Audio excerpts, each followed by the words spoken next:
Hello বন্ধুরা, আসসালামু আলাইকুম। আবার চলে আসলাম নতুন একটি ভিডিও নিয়ে আপনাদের মাঝে। আজকে একটি ভিন্ন রকম ভিডিও নিয়ে আপনাদের মাঝে হাজির হয়েছি। আজকে সবাই ব্যস্ত আছে অনেক। কেউ কাটাকুটি করছে, কেউ বা রান্নার জ্বালানি নিয়ে ব্যস্ত। কারণ আজকে একটি বিশেষ দিন।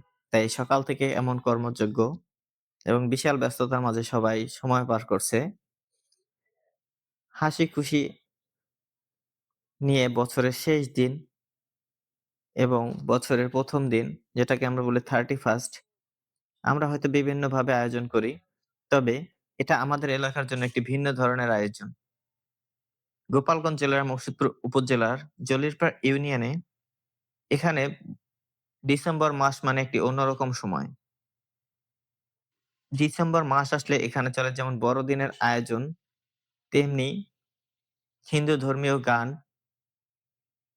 অন্যদিকে মুসলিম সম্প্রদায়ের জন্য থাকে মাহফিলের ব্যবস্থা, খ্রিস্টীয় সম্প্রদায়ের জন্য থাকে বড়দিন।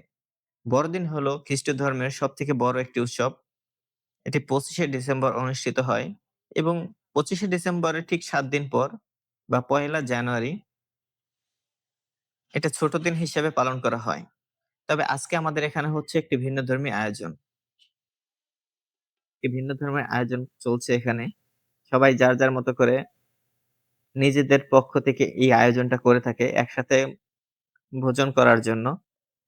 তা আমরা দেখতে পাচ্ছি যে সকাল থেকে সবাই কেউ কাটাকাটিতে ব্যস্ত, কেউ রান্না-বাড়ায় ব্যস্ত, কেউ বা বাজার করে নিয়ে আসছে। তো এভাবেই চলে আমাদের এখানের আনন্দ উৎসবের দিনগুলো। সবাই একসাথে মিলেমিশে একটি অন্যরকম পরিবেশ তৈরি হয় আমাদের এলাকায়। যারা হয়তো জানেন না যে গোপালগঞ্জ জেলায় কি ধরনের সাংস্কৃতিক অনুষ্ঠান হয় বা যারা কখনো দেখেননি যে বড়দিনের উৎসবগুলো, তারা হয়তো অ এই ভিডিওটার মাধ্যমে কিছুটা ধারণা পাবেন। বড়দিনের দিন বা ২৫শে ডিসেম্বর সবাই যার চার্চে রান্নার আয়োজন করে এবং সেই চার্চে সকলে মিলে একসাথে খাওয়া-দাওয়া করে। যার কারণে অতিথি বা অন্য ধর্মীয় যাদের সাথে তাদের একটি মেলবন্ধন রয়েছে তাদের অনেককে দাওয়াত করতে পারে না। আর যার কারণে এই ছোট দিনের দিন যেটাকে বলে পহেলা জানুয়ারি তারা এইভাবে আয়োজন করে সব ধর্মের লোক নিয়ে দাওয়াত করে মিলেমিশে একসাথে একটি খাওয়া-দাওয়ার বা ভোজনের ব্যবস্থা করে যেটাকে আনন্দভোজও বলা চলে।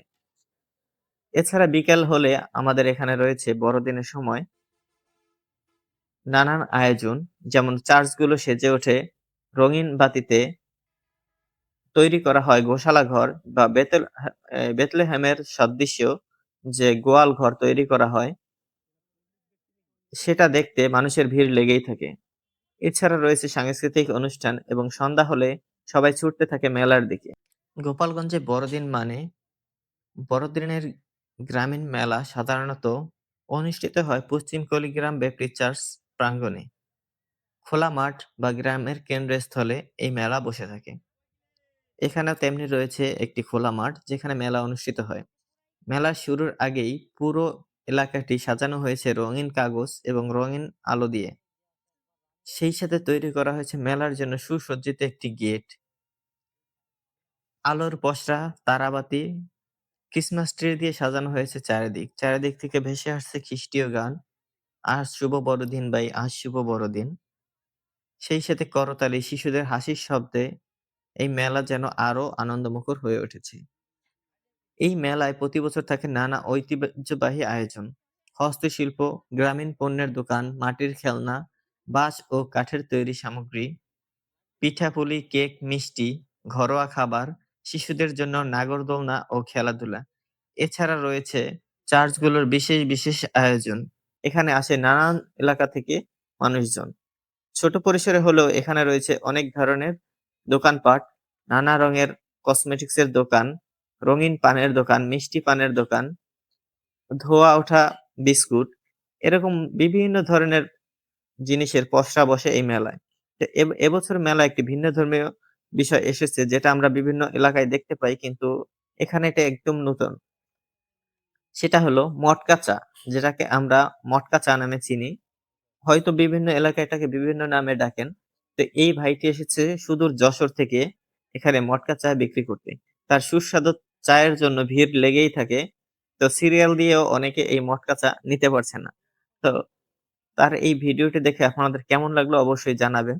এবং বড়দিন সম্পর্কে আপনাদের কার কি মতামত এবং বড়দিনে কোথায় কেমন অনুষ্ঠান হয় অবশ্যই আমাদের কমেন্ট করে জানাবেন। ভিডিওটি কেমন লাগলো কমেন্ট করে জানিয়ে মতামত জানিয়ে আমাদের সাথে থাকবেন। ধন্যবাদ জানাই সুজন মাইন্ডসেট চ্যানেলের সাথে থাকার জন্য।